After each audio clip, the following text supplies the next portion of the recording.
We are a peaceful people, struggling we struggle, and we don't look for trouble, just ask around. But when outside faces, from foreign places, talk about taking over, we ain't backing down. No, we ain't giving up no mountain, and we ain't giving up no tree, we ain't giving up no river that belong to we.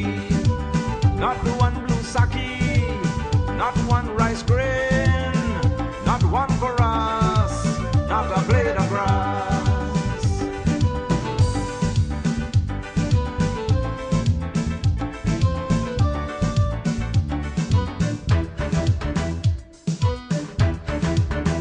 This land is our land now, we're gonna make it somehow.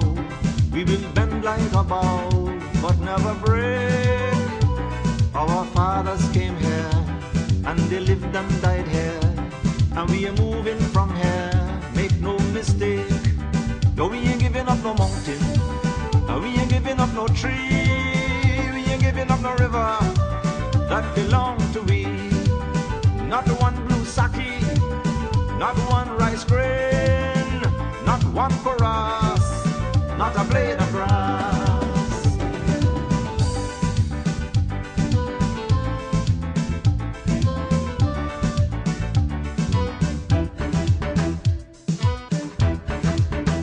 We love the open country of the Rupanuni and the Essex Cribbo, daytime or night. Though we criticize it, this is our home, we love it, and we mean to keep it. We have that right. No, we ain't giving up no mountain, and we ain't giving up no tree, we ain't giving up no river that belong to we. Not one blue sake, not one rice grain, not one for us, not a blade of grass, not one golden apple, not one jamun, not a drop of water from the farmer room, not one sherriga, not one mommy.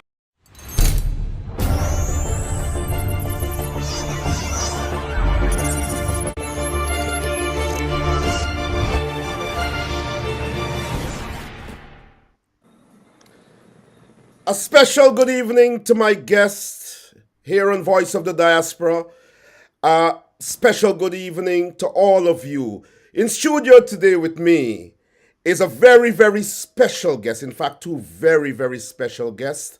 Dr. Ronnie Yearwood, who is the Democratic Labour Party leader of Barbados, and he is the opposition leader of Barbados, an attorney at law and former Alliance for Change chairman Nigel Hughes. He's no stranger to Guyanese at home and in the diaspora.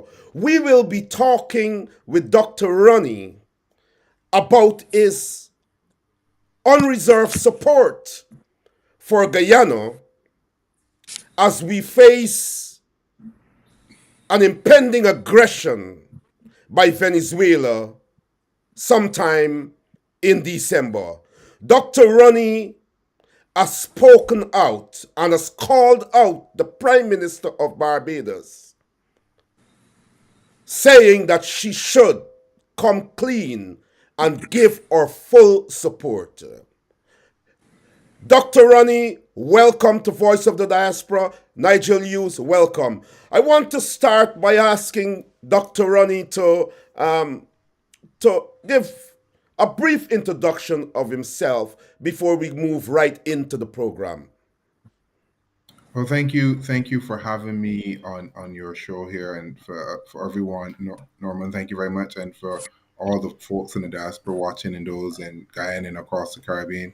Thank you. I would like to tell you and share with you my love affair with Guyana. I I am probably one of the only Barbadians that has hiked to Kaiser Falls. I didn't take the helicopter. I actually hiked through the jungle to get to Kaiser Falls. So I can tell you that I love Guyana. I think Guyana is a very special country and a very special part of our Caribbean brother and sisterhood.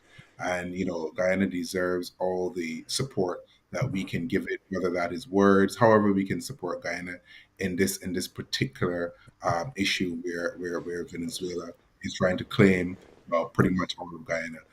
In terms of my position, I'm the leader of the Democratic Party here in Barbados, effectively the leader of the opposition, and I've been doing that job. Be re-elected to do that job in August. We had internal party elections, so I'm really looking forward to contributing positively to the development of Barbados. By doing so, contributing positively to the development of the Caribbean, in line with the founder of one of the founding fathers of our party, Al Barrow, who would have had a very close relationship with Guyana. In fact, I think it was in 1965 that Barrow and Burnham met, really, that gave the genesis to what we know as CARICOM today. So at the heart of our regional integration movement stands Guyana and Barbados, and they've always shared that special relationship. And there was no way that the Democratic Labour Party would not throw its full, unreserved, unapologetic support for the cause of Guyana in what we see as as aggression from the state of Venezuela. I don't even call this a dispute. I would use the correct language, and perhaps we need to start calling it a controversy. It's not a dispute. This was resolved in 1899 arbitration award. And the reality is, what we are now seeing is pretty much an act of aggression from one state, Venezuela, to another state, which would be Guyana, and they deserve our unreserved support. Thank you very much. Nigel Hughes, attorney at law Nigel Hughes. A brief introduction, please. Hi, Norman. Pleasure to meet you, Dr. Ronnie Yearwood. Ronnie from Barbados. Yeah. I know it's Ronnie Yearwood from Barbados. Yearwood is a very Hey, Nigel, how are new you? name that made its way to Guyana. And Guyana and Barbados have a long common history. Nigel Hughes, practicing attorney in Guyana. That's all I wish to say at the moment. Practicing attorney at law in Guyana. Dr. Yearwood, you have made several public statements that would have resonated with Guyanese. It was carried in our main newspapers, the two newspapers that are read by Guyanese all over the world and Guyanese at home. I'm not sure that it was carried in the government's newspapers, and I didn't expect it to be carried. But I want to start out by asking you the statement that you made in terms of calling Barbados Prime Minister Mia Mottley out and saying to her that she should give her unreserved support. And you have made some statements to say that she, was actually, in my words, straddling the fence. And you also called on Caribbean leaders, other Caribbean islands, to give their full support, and not to let that Petro Caribe, if I'm pronouncing it correctly, agreement with Venezuela, not to let that cause them not to give that full support to Guyana. Elaborate on that for the viewers on this program. So what we had really, and it's something that CARICOM and Caribbean needs to do better, is the coordination of foreign policy. So we had a statement from the CARICOM Secretariat September the 22nd of this year, making note that CARICOM supports Guyana, and the reality, making it very clear the position of CARICOM, that it reiterates the full unequivocal support for the sovereignty of Guyana. But then what you had really from some of the individual leaders in CARICOM, particularly I think the Prime Minister, when questioned of Barbados, when questioned on this statement, was a kind of hedging. Venezuela is our friend, Guyana is our friend. We hope they can resolve it peacefully. And I find that very worrying, because it's almost like behaving as if Guyana got up one morning and decided, you know what, I'm going to go across there and pick a fight with Venezuela. That's not the case. There are rights and wrongs in politics, and I said this at the last weekend at a branch meeting of my party. There are rights and wrongs in politics, and sometimes you just have to be on the right side of history. I know, sometimes politicians have a bad name for always trying to, walk that gray area and one side and the other and playing both sides. But sometimes you just have to choose a side. You have to choose the right side. And the right side of history is with Guyana. The reality, there's no way that we could stand by and watch a state trying to assert itself over the territorial integrity and sovereignty of our Caribbean brother in Guyana. It just boggles the mind why you would try to hedge. If you're asked about it, you firmly state Guyana is correct. The arbitration award that established Guyana and settled the issues therein and that area need to be upheld. Venezuela, you are wrong. There's no claim for you here, and you should respect Guyana's territorial sovereignty, and you should respect the Caribbean as a zone of peace. So there are two things here. You have one, you're promoting this kind of aggressive behavior from Venezuela towards Guyana. And then two, you are literally shattering the concept, the zone of peace that we try to maintain in Caribbean and Latin America. So really, I was disappointed by the utterances of the Prime Minister, and I think it took some pressure for her to try to come around to a position of, oh, I'm supporting Guyana. But by then it's too late, because if you start up hedging, well, by the time you get to the support, well, you've made your hand clear that you are trying to play this off. And and the reality is, when you look at the Petro Carib deal, it's not good economic sense either. And that is why for years, under the Oinafa administration and under the previous DLP administration, the deal was never signed by Barbados, because you don't borrow to consume. It does not make sense. Why would you be doing what, if you want to put it in simple terms? Why you have got a pay later system for oil that you are literally burning? How are you're literally in the future for you to burn oil right now? That makes no sense. And talking about easy terms, and the reality, if we think about it clearly, we should be forming the kind of agreements that we need with Guyana in terms of their oil exploration to support the development of the Caribbean in a sustainable and in a way that promotes economic growth that is good for Guyana. Because we should be happy that Guyana is in this place, and we have to ensure also that the resources of Guyana are distributed in a way that is fair and that is equal, because let us not, fool ourselves. Guyana has had its fair share of problems over the years, and we want to see it do well, because when Guyana does well, we all do well. And that should be the attitude in the Caribbean, and that we give nothing but full, unequivocal support to the people of Guyana. The reality is, the Esquibo is yours. That is your country. We support your country, and there is nothing else that can be said. I practice international law. I'm trained in it, and even if this had to get to the point, let's imagine that somewhere in the universe of law, Venezuela's claim is upheld. That upends centuries of understanding of arbitration awards, because when you agree to the arbitration, it was agreed that you agree that it's final and binding. You can't go another 100 or whatever years later and you want to unmake it. That's not how this works. The award was granted in 1899. It settled the dispute. Really, what we have now is not a dispute. So I want us to start using the right language. It is a controversy. A dispute would mean that that there's some claim rightfully on Venezuela's part. So when you look at some of the utterances from some of the international bodies, and I'm just going to put it up here just to be clear, Norman, you have the statement. You have some of the statements making it clear that they're calling it a controversy, and it's really interesting that some of the statements would they do not use the word dispute. The statement from CARICOM uses the word controversy. It does not say it's a dispute, it's a controversy, because the issue was settled in 1899. So really, what you have is Venezuela trying to literally rip up and unpick something that was already settled. And for an independent country. So at this point, anything that you're doing is really an act of aggression. That's what it comes down to. We can cloak this in as much niceties as we want, but it's an act of aggression, and it requires us to give as much support as we can to the people of Guyana.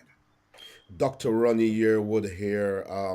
This is the leader of the opposition of Barbados. This is the leader speaking.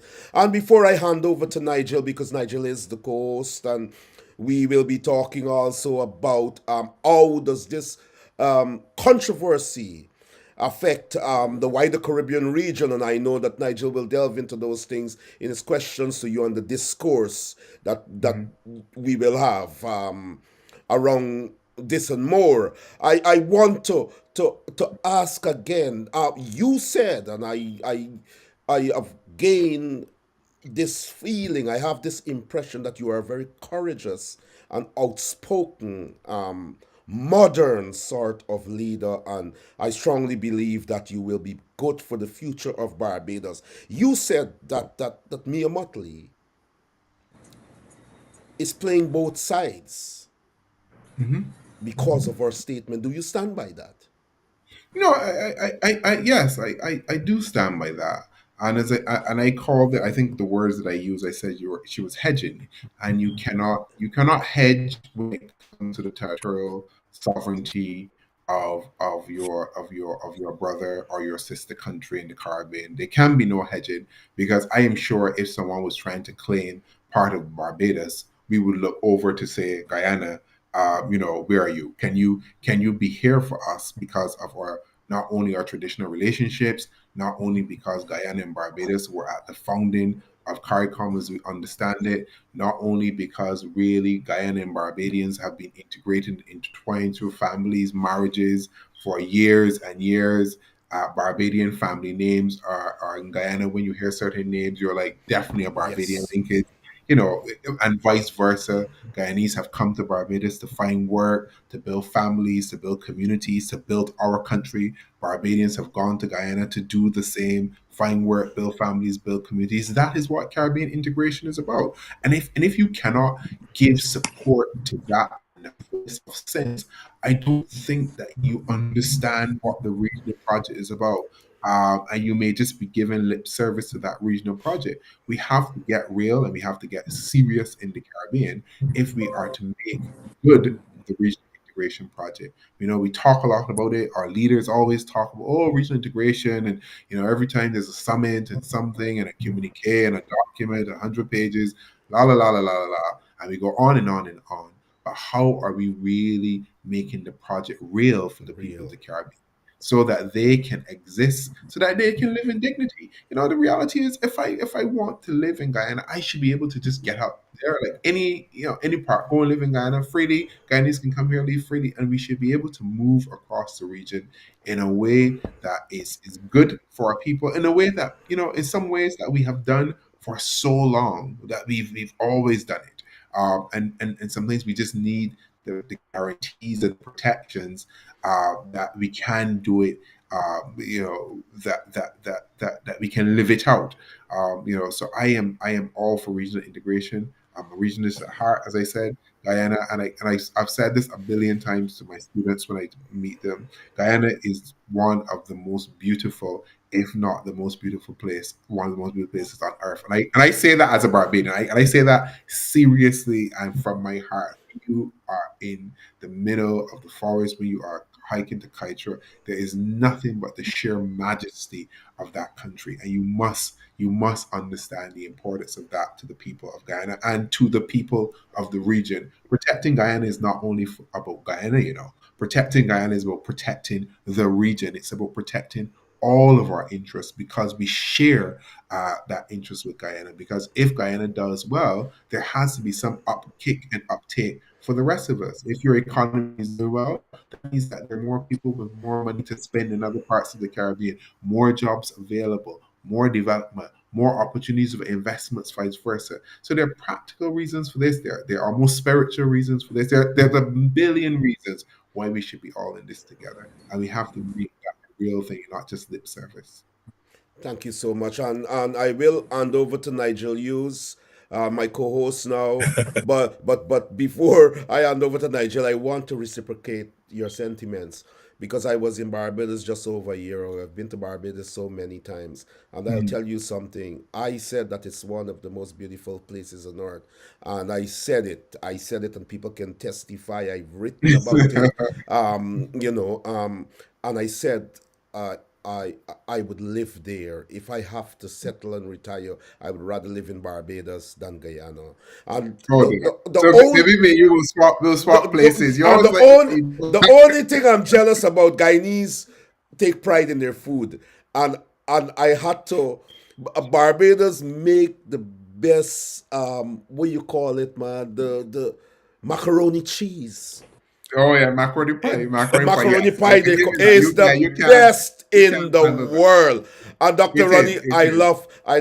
I love that island so much, and the people are so warm and welcoming. And I will I have to cook walk. you some macaroni pie the next I time you come. love it. You I have the love it. best I macaroni love it. pie in the world. And I was a bit jealous because I'm a Guyanese patriot. I was like, and should I admit this or not? Nigel Hughes, over to you.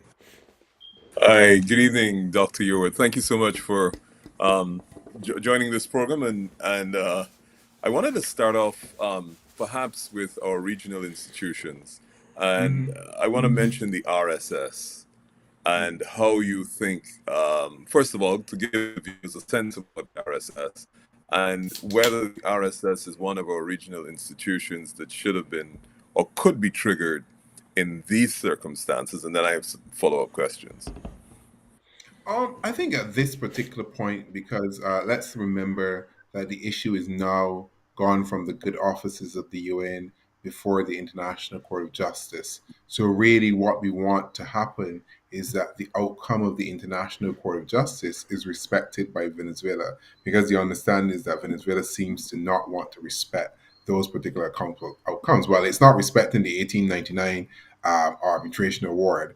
So there seems to be some issues. So I think there has to be pressure to bear from the regional community, from the Americas, in terms of when I say Americas, I mean Latin America and the Caribbean, for them to just simply respect the process. I don't think we get to the regional security systems trigger as yet. I think we let the process play out through the International Court of Justice, and we keep an eye on Venezuela, keep advocating for them to use the peaceful processes that are available for resolution of this dispute. Okay, Or this the con- reason why the reason why I mentioned that was the following scenario. Mhm. Assuming that Venezuela does not have an actual military invasion, i.e., the military gathers and crosses the border, but you have a humanitarian crisis that is manufactured. You get a Mm. couple thousand Venezuelan women, children. That's how they tend to send them. Pregnant women. They come across the border. They set up some sort of community. They claim that it's a refugee status. They're economic refugees from Venezuela. And so you have a soft invasion. It's not a military invasion, it's a soft invasion. Of course, the noises you will hear from Caracas is that they have nothing to do with it, sorry. But the reality is you then have people coming over. Now what's happening is they're coming by boats and landing on the coast. But let's say Mhm. December 3rd comes, you have an overwhelming majority in the referendum. They've answered the 5 questions all affirmatively, and then you have this soft invasion. That actually creates a crisis because then you have refugee camps, ostensibly, we can't really manage them in Guyana. And you then have a de facto scenario of, let's say, 8 to 10,000 people that are living in communities that are isolated from the normal communities in Guyana along the border. And you actually Mhm. have a soft invasion. It's in that context that I raise it because that's not a situation that you can deal with militarily. So this is not a case where the Ghana Defense Force goes in and suddenly decides these are enemy combatants. Mhm. Um, Mhm. so it's in that context. If Guyana is confronted with that scenario on the 4th or 5th of December, do you think, first of all, and Guyana said, look, we have a problem here. We don't have enough human resources. Our army is, whatever, 3,500 or 3,000 people. We have a crisis. And it says, okay, in those circumstances, I want to come to my brothers and sisters in the region to help manage and protect my border in a soft invasion. Do you think the RSS? Sorry, Yeah, go ahead. I think in that particular instance, there would have to be some outreach to the regional security system and its activation in terms of managing what would be effectively, ostensibly, as you said it, a humanitarian crisis, and not a military combatant situation, because Guyana would be unable to manage any of those kinds of influx of numbers along its border. And as you said, the border is so large. You're still very far from actual communities within Guyana, and so you are right. I think at that point you would have to trigger some kind of engagement with the regional security system to help manage what would be a humanitarian crisis. And I think even in that situation, although Ghana is trying to protect its borders, you would have to recognize the humanity, the sense that these women and children are also people, and they themselves are caught up in the middle of something that is not necessarily of their own making, and sometimes that's a sad reality. You have politicians and leaders who create these situations, and then citizens are just caught in the middle, as father, and that's not right.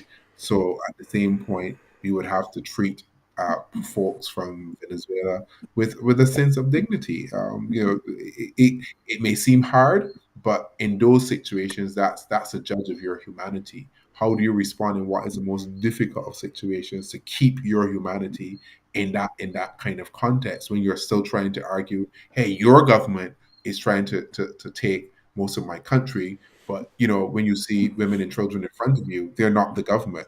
They are women and children who are probably just caught in a very bad and horrible situation, given that we know that Venezuela has not been a stable country for quite a while, and they've had their own issues with refugees and people leaving Venezuela in droves, to avoid instability, and their own issues in terms of having free and fair elections and conclusions. There are tons of issues there as it is. So you would have to weigh all of that, I think, up in a response that is mature, that respects the humanity of other people, but at the same time allows the protection of the Guyanese border. And and none of this is easy, but this is what is required of leadership. You're required to think about these things, weigh them up, and use good judgment, because the people in front of you are women and children. They're not the lawmakers. They're not the politicians in Caracas. These are innocent women and children who may have been put into this situation or forced into this situation, and you have to understand that and treat them with a certain kind of dignity and respect as well.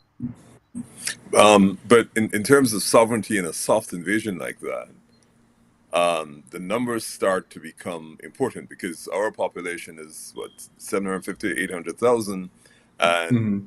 if you get up to 80,000 persons in a soft invasion, that's 10% of your population. And then, of course, they're not going to be in isolated camps. They're going to build relationships with Guyanese. And then effectively, you will have Spanish-speaking villages, essentially Venezuelan villages, which are significant in number in that part of the region. But I wanted to, and I appreciate your answer, but I wanted to come back a little bit. So given the fact that we all are waiting in the ICJ, and given the fact that there's this significant saber rattling taking place in Venezuela, they've moved some troops to the border. We heard they're pulling some of them out. I think today I read that. Do you think that there should be a joint diplomatic effort involving CARICOM, given the possible consequences of disobedience to any ruling from by the ICJ? So should this now be elevated beyond Guyana's diplomatic efforts and become a regional effort to reach out to the world? First of all, try and educate them about the issue, and then secondly, make sure that whenever that decision comes, there is significant there's a significant body of support um, behind the Guyana position, rather than scrambling when there's disobedience to the ICJ order. I think you're on the money with that, and that connects back to what I was talking about at the beginning in terms of coordination of foreign policy.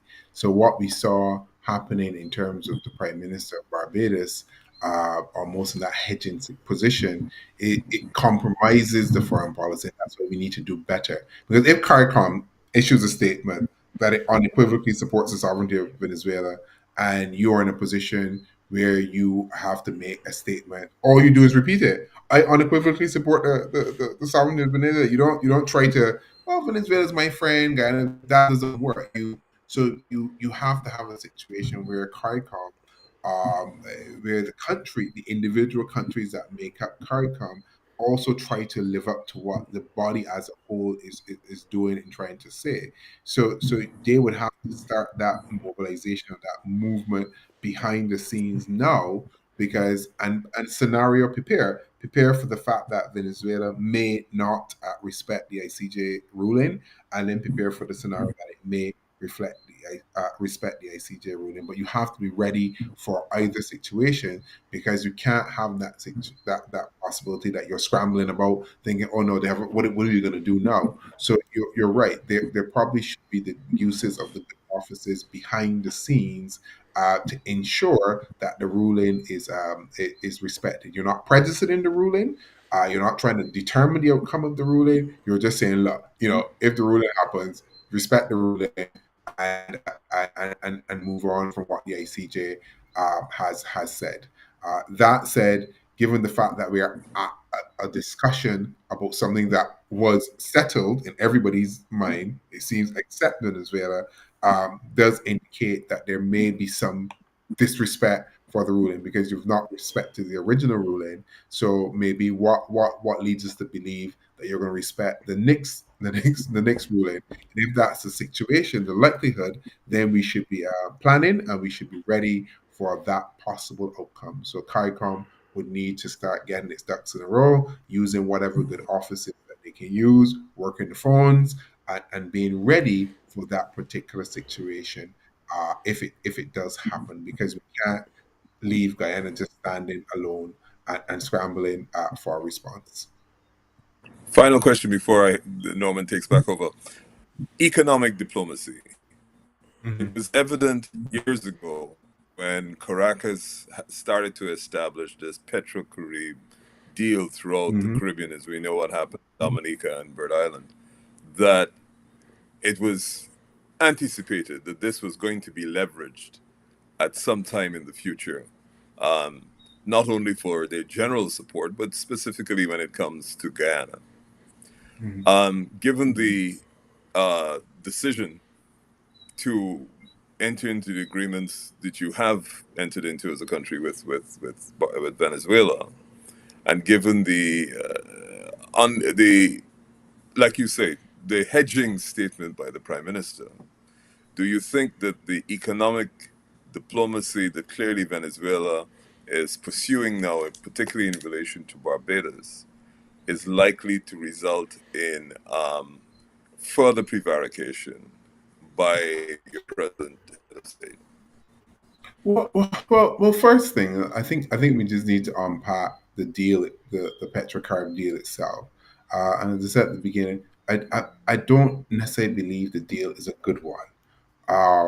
Barbados for ages never Yeah, but you signed have it. on.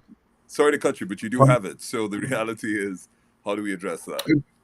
Well, we hadn't signed on for ages, for the very reason, as I said, you can't have a deal where you are literally borrowing money for oil that you're burning now. So you're literally burning money for present consumption. You're not borrowing for developmental or investment purposes. So the deal within of itself makes no good economic sense. That when you start to break it down. So let's park that. Understand that.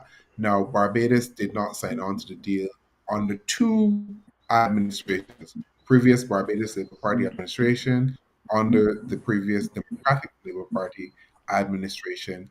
And recently, it seems that there have been movements that Barbados will now sign on to this deal. I still haven't seen the paperwork, but from what I saw in the press at the last conference in Barbados between Barbados and Venezuela on a number of issues, there was an indication that in the not too distant future we're going to sign on to a modified version.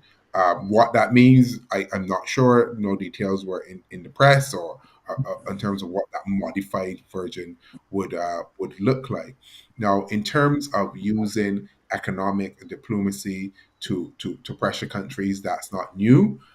You would expect that to happen, but what would have to happen is that the countries in the Caribbean would also have to be sensible enough to recognize that it is best to support Guyana, and perhaps it's the time, therefore, that we look for new and sustainable deals when it comes to oil that makes sense for the Caribbean with our brother in Guyana, that we start to think about how do we benefit as one from what is happening in Guyana, and that we can share in the prosperity across the region. Because the reality is, if Guyana is doing well and you can expand and share that prosperity, it only rebounds to the benefit of Guyana. Whether that's more investments, whether that's more jobs, whether that's more travel, whether that's more goods and services moving between the countries, all of those things help each other. So really, what we want in the Caribbean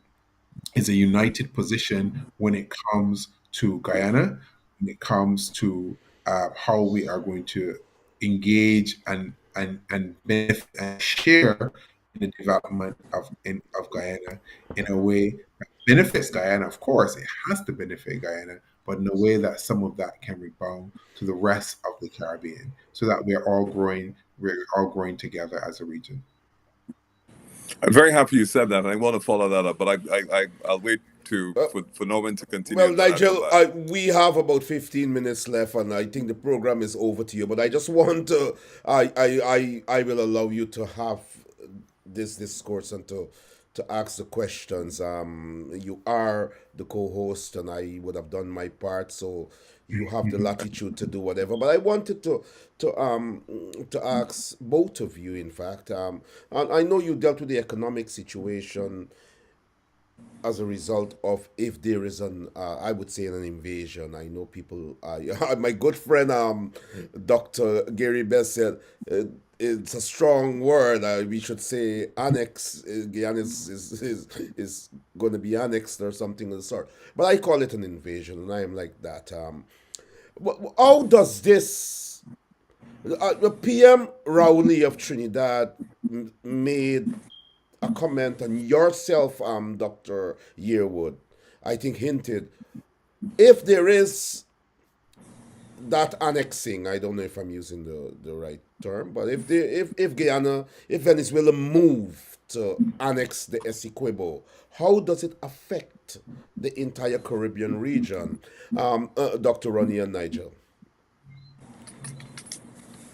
Nigel, I you will want await. I will await Doctor Yearwood's response. You're putting me in the hot seat. I love it. No, I think it affects the region in terms that it will destabilize what is normally a zone of peace in the Caribbean. With so many other conflicts going on in the world, this is the last thing that anyone needs. This is the last. We do not need an additional conflict here in the Caribbean. That's one. It will probably affect the output of oil from Guyana. So there could be some global repercussions for this, because Guyana is now a major oil producer as well. Venezuela is still a significant oil producer, not producing at the rates of what it used to, given all the issues surrounding the destabilization politically. So there are lots of knock-on effects from this. So I am sure that United States and the UK and Western countries are watching intently, because right now the last thing that the world can afford is something to destabilize production of oil and energy costs, which are spiraling, as we know, all across Europe, Winter is upon the countries. Obviously, energy use is up. You have in the Caribbean, we are struggling with a cost of living crisis in Barbados. Energy costs are up. We are like bills are going through the roof. This this is the last thing any of us would want to add additional pressure to what is already a really hard situation for many people. So when you bring this down to bread and butter issues, the dollars and cents issues, this will hit people in their pockets. It could probably affect shipping lines, production, food. Don't forget, Guyana is a major source of food for other areas in America and the Caribbean. So this is bad. In simple terms, it won't be good.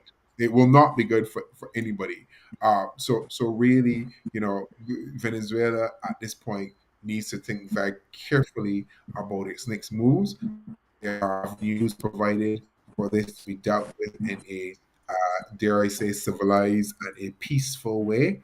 Um, and those avenues should be used. Guyana has always, um, uh, afforded itself with those institutions, whether it's the offices of the UN, whether it's through the Voice of CARICOM, now the International Court of Justice. And really, the call should consistently now be on Venezuela to act right and to do what is good for not only its own people but for what is good for the region in terms of maintaining that stability in a moment where sometimes we feel that the entire world is on fire. Ukraine, Palestine. Sometimes you're just probably wondering what next. What else is going to be going to add to this pile? That instability, that feeling that people have all over, that sense of insecurity, that sense that everything is rising. I can't buy a house. I can't feed my kids. I can't. I can't. And you just add this onto the pile right in our backyard. And add to that, we have Haiti, which is something that we don't even discuss in the Caribbean. That's a humanitarian crisis all on its own. Where are the Caribbean voices? Where is the Caribbean energy and force to try to bring that to a good state? So we've got all of these things happening. Now you add the Venezuela controversy. I'm not sure that is good for the region, and definitely not good for the rest of the world from an economic point of view, and really from a humanitarian point of view as well. Nigel, before you take over again, and then I will ask you guys for the closing remarks after you would have asked your questions and answer this one. Yeah, well, Norman, I don't think Venezuela is going to actually have a physical military invasion. I think they're smart. They've just concluded the agreement in Bridgetown, Barbados, trying to get themselves back in some sort of economic shape. The U.S. has agreed to lift certain sanctions, and I think that's far more important to them. Like I said before, I think this, if anything at all, is going to happen here, it's going to be a soft invasion. But I certainly don't think it's going to be a hard military invasion because just to supply to keep the military supply lines going, I certainly don't think that that's going to be a major issue. In terms of economic impact, I agree with everything Dr. Yearwood has said, but the reality in Guyana is that the question. Well, let me perhaps say this: this is going to be settled in capitals outside of the Caribbean. This here, when Guyana got elevated to the level at which it got elevated by as a result of the discoveries. We knew we had oil all the time. The political environment in which we're playing here is not CARICOM. This ultimately will get. Let me just say the influences beyond our shores will be significant. So that's a separate issue. But I wanted to come back, if I could, to one of my favorite topics, which Dr. Yearwood just spoke about, which is the grand economic plan for the Caribbean, regional integration. When those four prime ministers got together in 1972, I think we it was an era in which people had a vision of the economic community of the Caribbean being a lot more integrated and developing as an integrated economic unit going forward. We, of course, at that time, we had a lot of regional institutions that were also integrated. We had the University of the West Indies, where people would gather from various countries and want to talk about a unified Caribbean. And now what we perhaps have is, for the first time, well, not the first time, Trinidad has had these resources before, but we have an opportunity now, given Guyana's position and its good fortune, to talk about economic integration of the region, because we have a common, we certainly do have a common history, and I believe we have a common destiny. And perhaps it's time for Guyana to start articulating what that would look like, not just in terms of bilateral relations between Guyana, Venezuela, sorry, Guyana, Barbados, Guyana, Trinidad, but what does a regional economic entity look like, given our fortunes, and what can be done? And if so, in these circumstances, what would Dr. Yearwood, first of all, if he subscribes to that view, and secondly, what would be the key points of that sort of development economically for the Caribbean as a unit going forward? And just a footnote, Dr. Yearwood, there are some Caribbean persons, I think former Prime Minister Patterson and the others are making interventions in Haiti. I know they're going there regularly, attempting to ameliorate some of the disaster, but that's a separate thing. But I come back to that question for you, sir.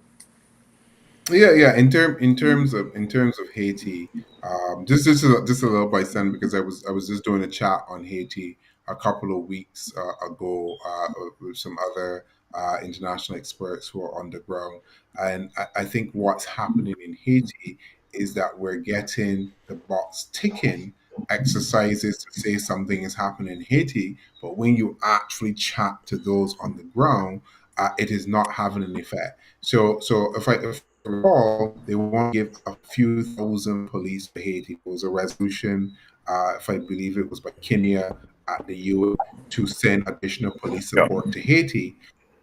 Really, you would need to double, triple, quadruple what is being recommended. So what is being recommended is almost just to say we've done something, but everyone knows it will have literally a negligible effect given the reduction in police numbers that have happened in Haiti, where the force has been cut about 50%, and you're trying to manage millions of people. So I get, you know, that we really need to drill down on Haiti. And yes, people are trying and they're doing things, but the efforts, we have to be honest, are not good enough.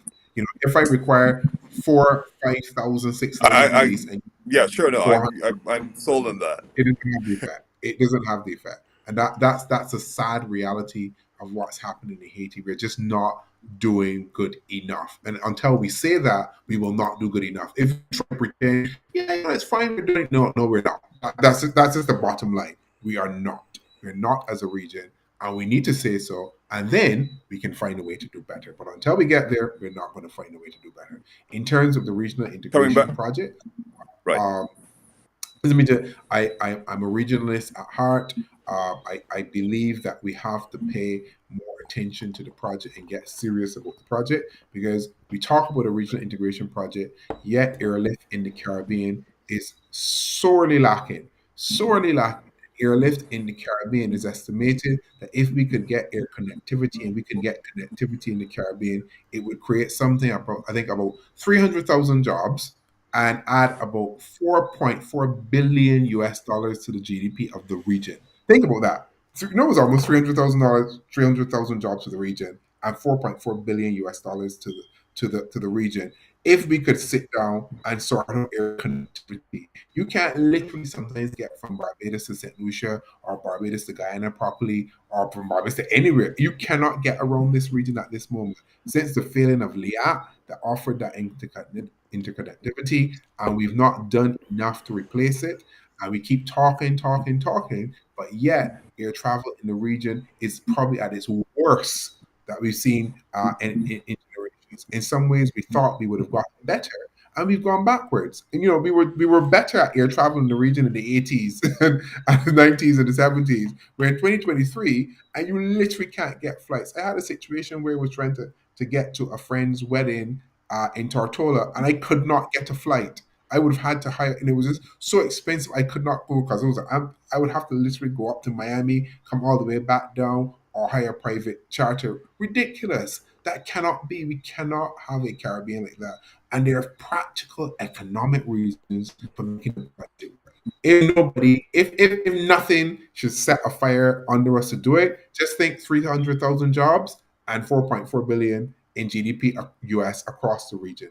If we really need to break it down to that, and you don't need to sisterhood and brotherhood points, and you just want to break to crass numbers, there are good economic reasons for us for doing this and making it work.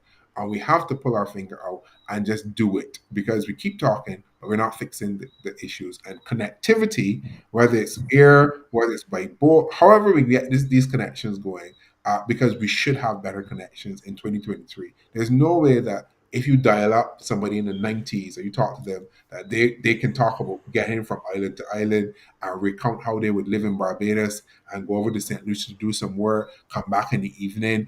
We can't do that now. Think about that. We cannot do that. That's almost impossible to do at this particular moment.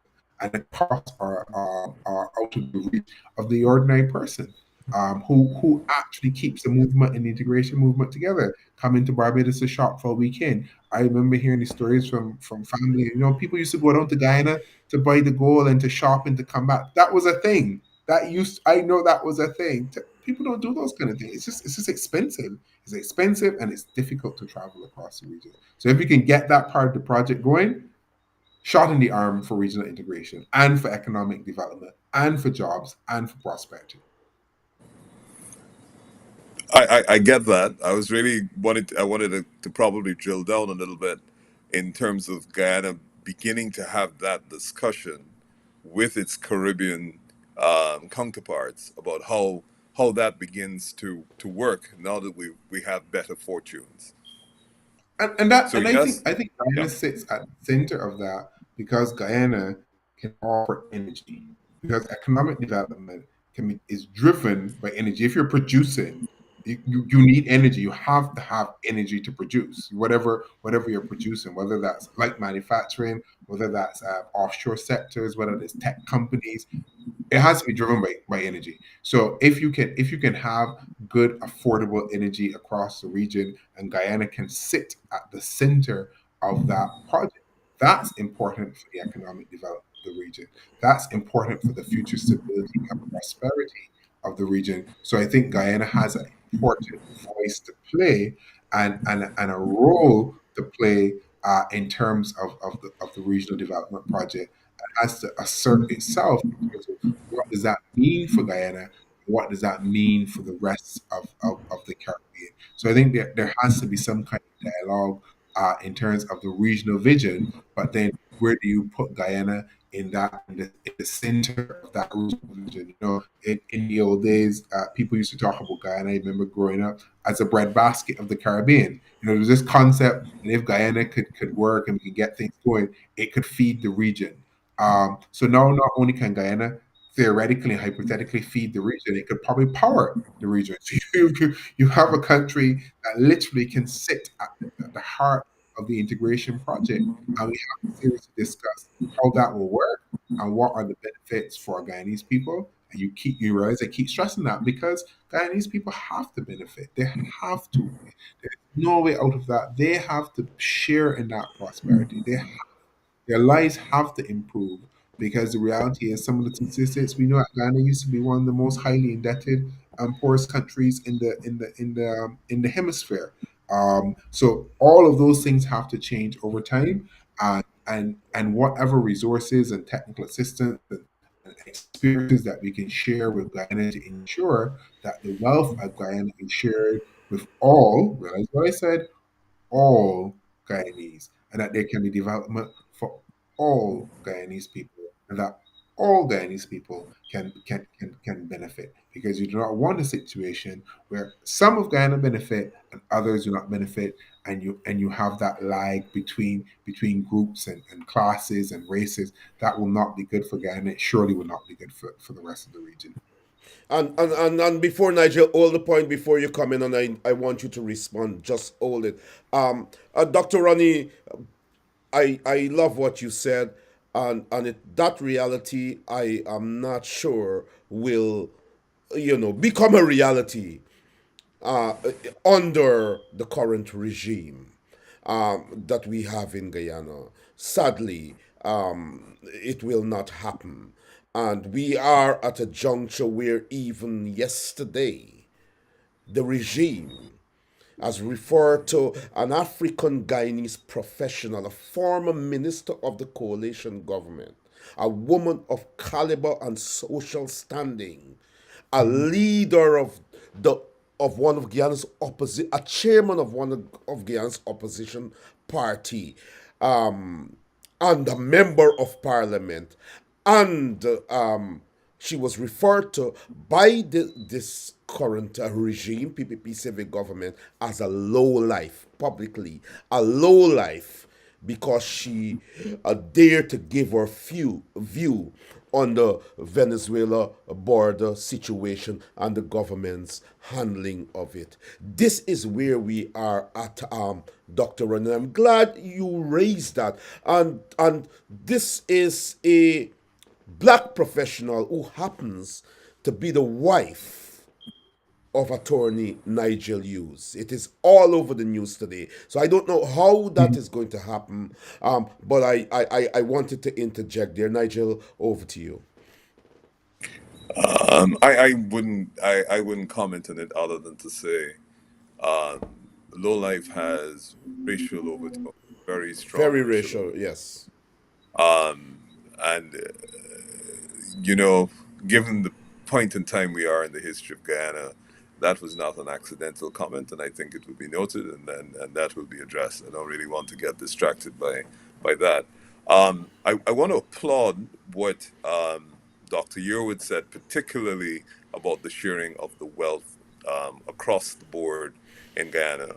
I want to applaud him even more about the articulation of the vision of Guyana being not only the agricultural center, but the energy center for the Caribbean. And sadly, um, I think one of the shortcomings of the region is we used to have visionaries and we used to have a vision of the Caribbean and what it could do. We've become a lot more insular as we've gone on through the years. And I think as a result and a consequence of that, our perception of the Caribbean has become um, insular as well. That energy vision, coupled with the agriculture, because the energy, of course, will fund a lot a lot cheaper products will be available to the Caribbean, same high quality as before. Now, given where he is in Barbados's current political situation, and I applaud and thank him for the position he's taken in relation to the stance his Prime Minister has taken in relation to Guyana Venezuela issue, where she has been hedging her bets.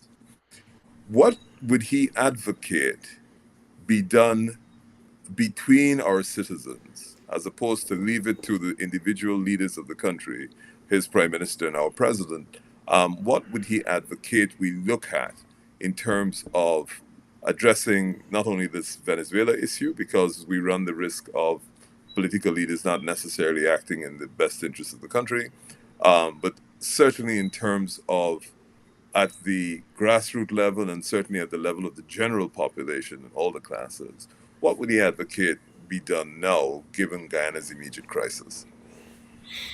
I think that is a that now you're going to get. I always say this: you get a lot of honesty from me as a politician, which is probably shocks a lot of people. That's a hard question. I mean, I'm not going to stand here and try to pretend that there's an easy answer to what can be done. I think some of the first things that can be done are things like this. Conversations like this open up discussions and open up understanding between peoples. That's a step one. A step two would be discussions between like political parties, like-minded academics, like-minded journalists. I have a great respect and admiration for the journalism in Guyana, and for the civic mindedness of Guyanese. I find there's a lot of engagement from what people may see as ordinary Guyanese who have a grasp of of some very complex issues, and I really like that, and I really like to see a lot of that. I would like to see more of that spirit across the rest of the region.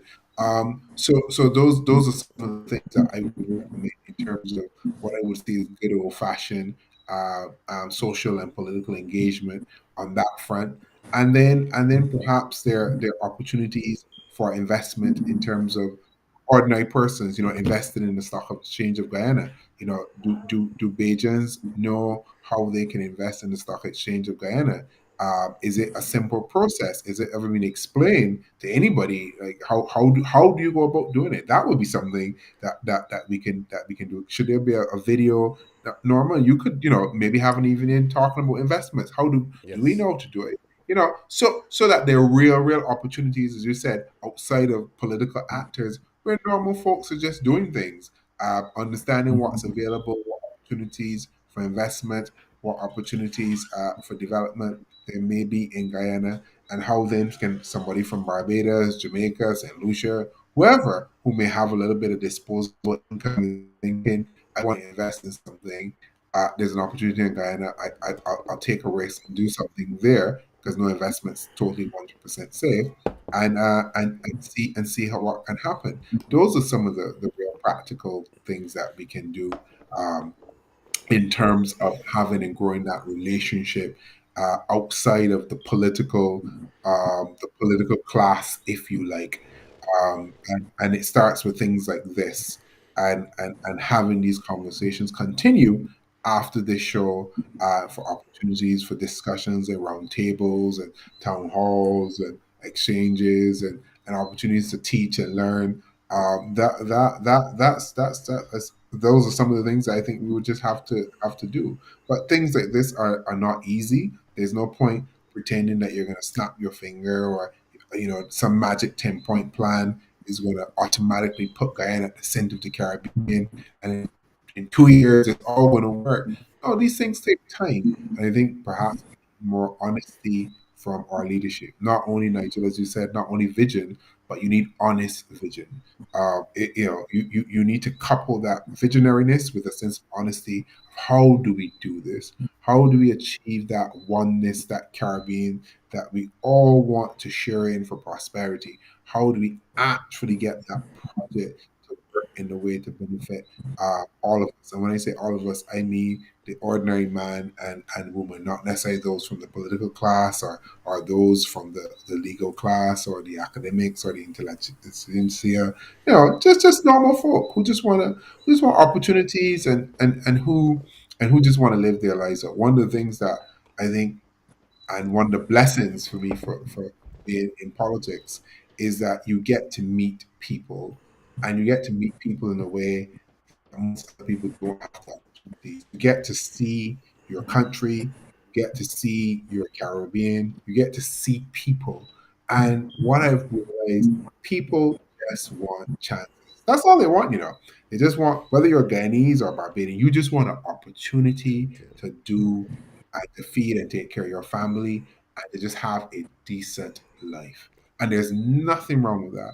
And our political systems across the region have to and should produce those opportunities for our people. And if they're not producing those opportunities for our people, those systems need to change across the region.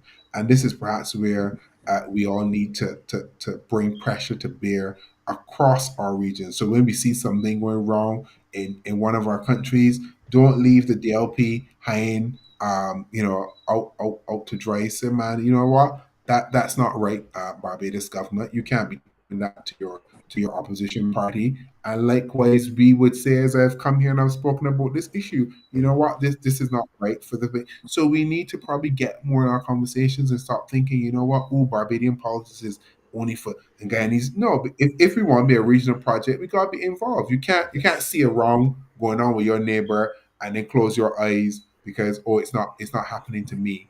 But when it does happen to you, who's going to be there to just call it out and say, well, you know what, that's not how you should treat your people. That's not how you engage with oppositions. That's not how you should do this. And perhaps that's the elevation that our regional politics needs to take, where we're able to have those frank and fair discussions, and where we have regional NGOs that monitor government performance, that monitor, fact that sometimes the media may be shut down in different countries or censored, all of these things, and monitor our democracy across the region because it's a fragile thing. We take for granted the Caribbean civilization, modern Caribbean civilization. We're 50, 60 years old. We're new countries. This is a new thing. This is a new project.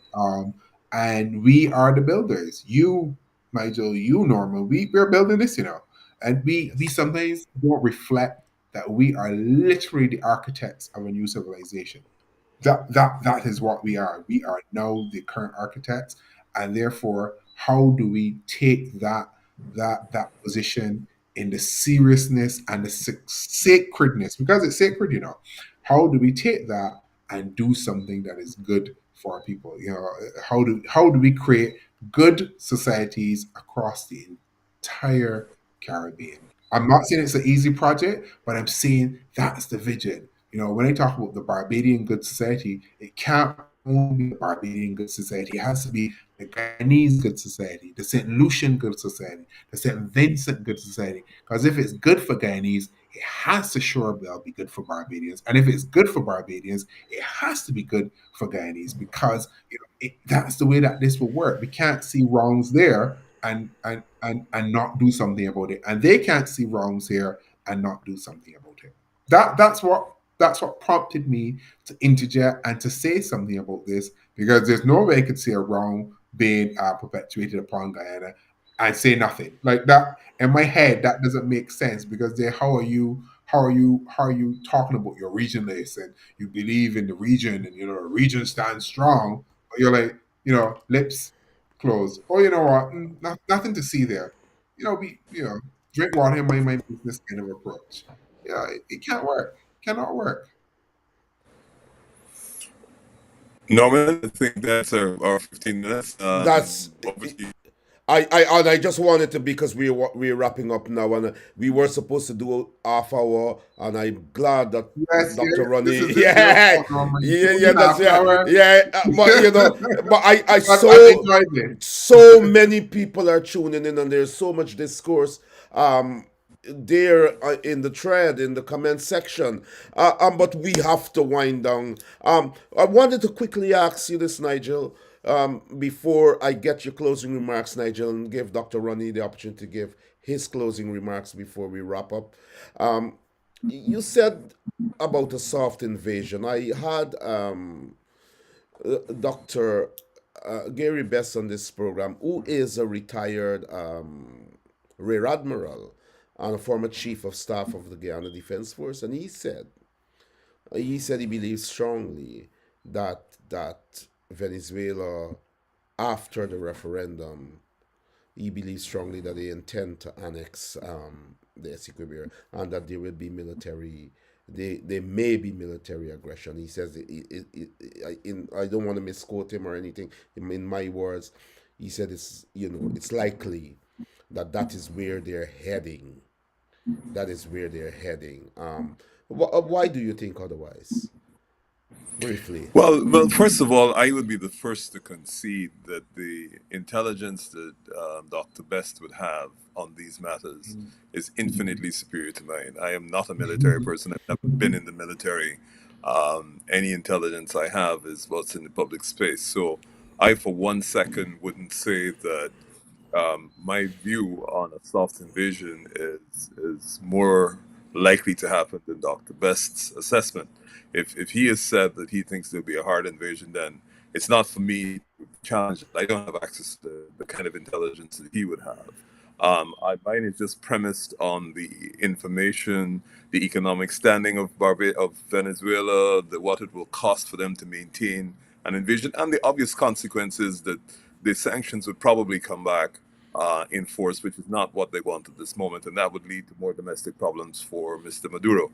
So I can't challenge what Dr. Best has said, and I have the highest regard for him and his assessment. So forgive me if I don't seek to challenge that. I don't, but I believe, for me, if I were Mr. Maduro, and intent on doing what we believe they want to do, a soft invasion is probably the way I would go. But again, to address that, that would be my response to that.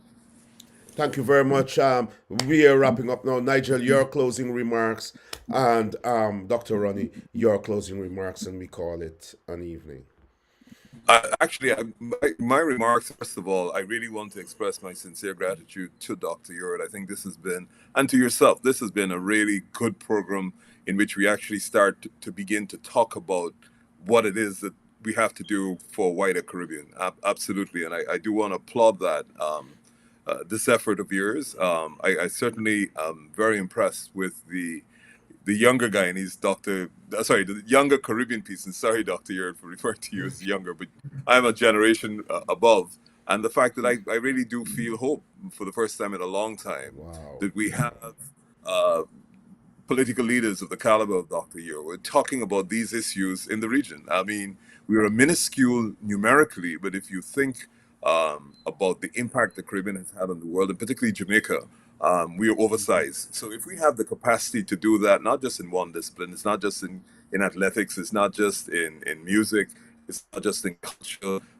We just need to be able to demonstrate our ability on the economic front to plan and plan far into the future and have a coordinated system. And I'm happy that Dr. Yearwood has introduced, Guyana being the energy center. It makes perfect sense. You come to Guyana for cheap energy manufacturing, and then you can do what you want to do throughout the region. And the integration, the idea of not just investing in the Guyana stock market, I think we should have a regional stock market where anybody from any part of the Caribbean.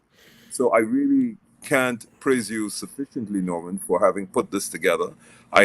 Obviously, from this conversation, there are lots of subjects, issues, and topics that we have to discuss as a Caribbean going forward. It is the crisis of Venezuela that has facilitated this discussion, but I certainly hope that once we have addressed that crisis, that you continue this. And Dr. Yearwood, really good stuff coming from you. I want to applaud you. And I also want to say that I look forward to your successful political future. Dr. Yearwood, your closing remarks. Thank you very much, Nigel, for those very, very kind words. Too kind, if I would say. And thank you both for having me. This was a really interesting discussion, and I think we need more of this kind of discussion in terms of the kind of Caribbean that we want to create, and the sort of Caribbean man and woman that we want to create. I don't think we have enough of those discussions. Yes, we can have the kind of conceptual economic theory discussions, but we need to drill down on what are we doing as a Caribbean civilization. What is the Caribbean for? Essentially, why we're here? We know we're in the Caribbean. What do we want this region to do for us and to do for the world? Because if you're claiming civilization, then you have to have a world part of you projecting something to the world. What it is that we want to project? Do we project our Martin Carter? As I said, I think part of me is Guyanese. I want to have Martin Carter. Brilliant point. What are we projecting in terms of who? Not necessarily those broad blanket marketing statements of who we are, but how do we define ourselves as Caribbean people? Our post-colonial experience, we cannot ignore that. That was a act of terror that has been devastating on our psyche, on persons, our physical structures around us. But now, how do we build this new Caribbean civilization out of that rubble? How do we create the successes? And sometimes we are hard on ourselves, so. But when we think about the region, we are very young. For a region to have a successful university, the fact that Guyana is a success as a country that functions, Barbados, Trinidad, the fact that these countries that we forget, people thought we would have failed. Independence in the region, and maybe I'm reflecting because Barbados is approaching Independence Day. Independence in the region was not meant to work because they were like, there's no way. Let's be crude, let's be straightforward about it. There's no way that them little black people and the Jamaica was sending little picnic gonna make a project a success of this. There's no way that they're gonna do this. They're all gonna fail because they cannot. And 50, 60 years later, Yes, we've got our struggles, we've got issues with debt, we've got issues with crime. We've got our issues. We don't let's not gloss over them. But these countries are trying to work. And I think that is what the regional project needs to add, that layer of workability on them. How do we get good governance as a region, not just as Barbados, but how do we achieve that regionally? How do we keep our governments accountable at a regional level? Because corruption in Barbados affects other parts of the region. Corruption in Guyana affects Barbados. So the reality is when something's not working in one part of our Caribbean, it's affecting the rest of the Caribbean. And perhaps we need to look at those effects, whether it's the economic effects, the social effects, all the things that poor governance and the rest of the Caribbean is working. So I would end by saying, you know, we really need to pay attention to the regional project and give it the shot in the arm. The regional project, I think, has been languishing, I would say, in the last maybe 10 years or so. It's just not felt the way that it has felt with some of those early pioneers, the Manleys, the Barrows, the Burnhams. It just hasn't. You come up to the more modern ones. You had after. It just has not felt like it's had the same energy, the same zest, and the same vibe. And we need to breathe that life back into it and renew it with a sense of vision and a sense of purpose. And I believe we can do that. I have no doubt about that. Otherwise, I wouldn't be here. Otherwise, I wouldn't be leading one of the oldest political Caribbean parties in the Caribbean, founded by the man who founded CARICOM within themselves. There's a lot of visionariness, and there's a lot that we have to thank men like Barrow and Burnham for, because whether you like their politics or not, it was through them. It was through their heads that this thing that we call CARICOM emerged. And we give homage and we pay respect to that. And I will do all I can from my end and from the post to support the Guyana in this controversy. And Guyana can know that they have a friend. Doesn't matter what political party, doesn't matter what class, race, you have a friend in Barbados, in the Democratic Labour Party, as you have always from the beginning of time, and that will not change. Thank you very much. Certainly, Dr. Ronnie, Dr. Ronnie Yearwood, sorry, you are trending in Guyana at the moment, and you are trending here across the diaspora. Um, I asked you to come on this program because I saw a future leader. I felt a future leader. I saw someone with that sort of modern touch that will bring something great to the Caribbean, and I strongly believe that you will be the next leader of Barbados. I thank you very much, and I am Thank you. sure that my co-host thanks you very much for your support, your unequivocal support for Guyana in this crisis, and you have made not ripples but waves in terms of how we feel as Guyanese, that warmth, that courage, that support that you have given to us, and we are forever grateful for that.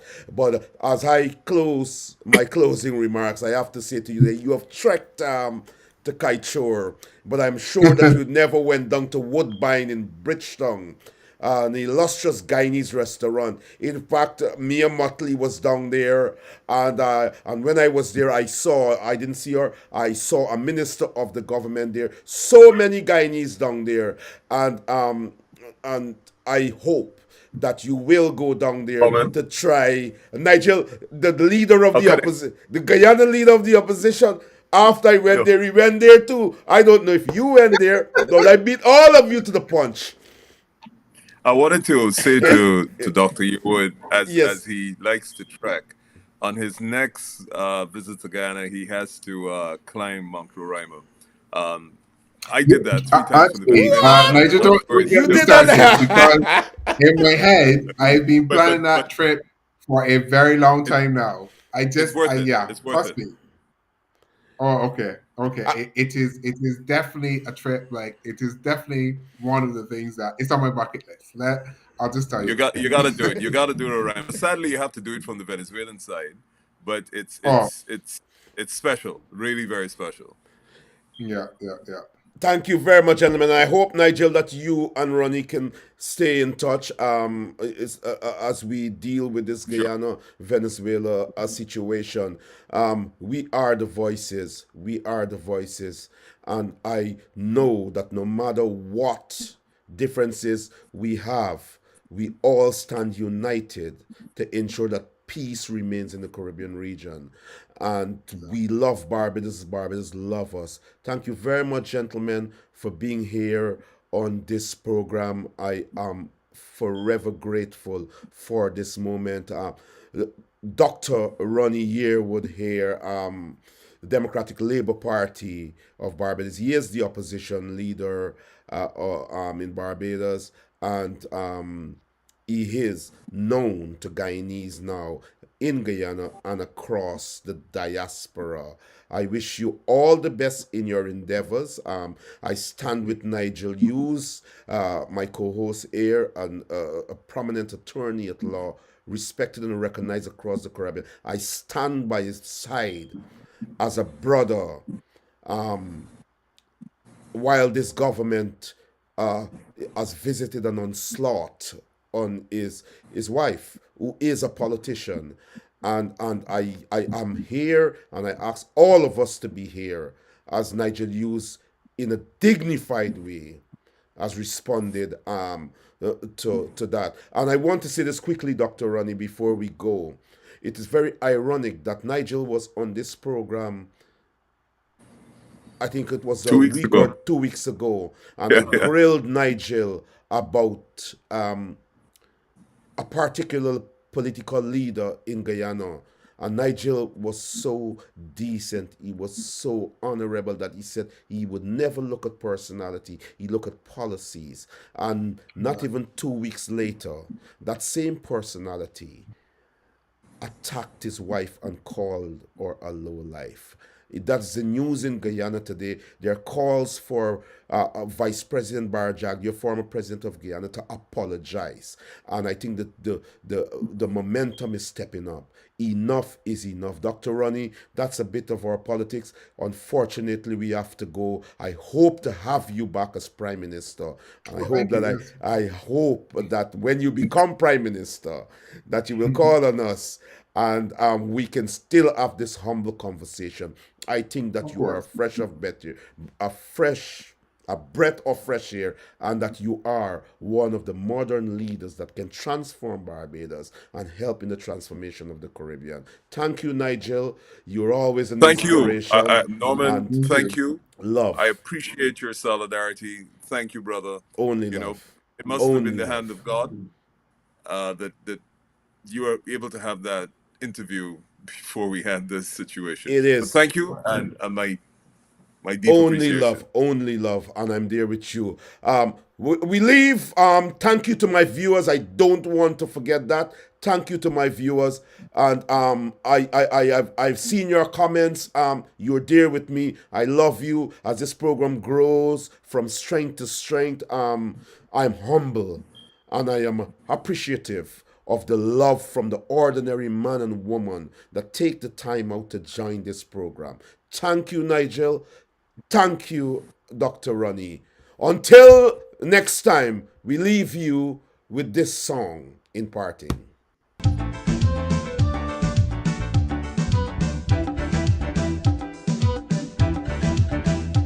We are a peaceful people, struggling we struggle, and we don't look for trouble, just ask around.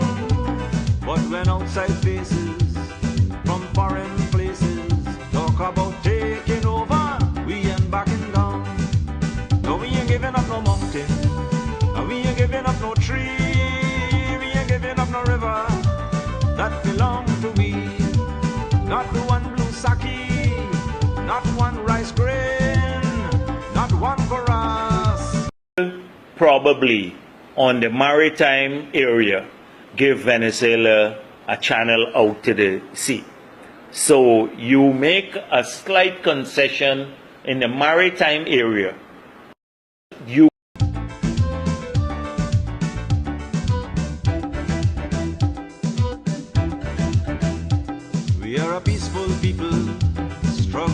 we struggle, and we don't look for trouble, just ask around.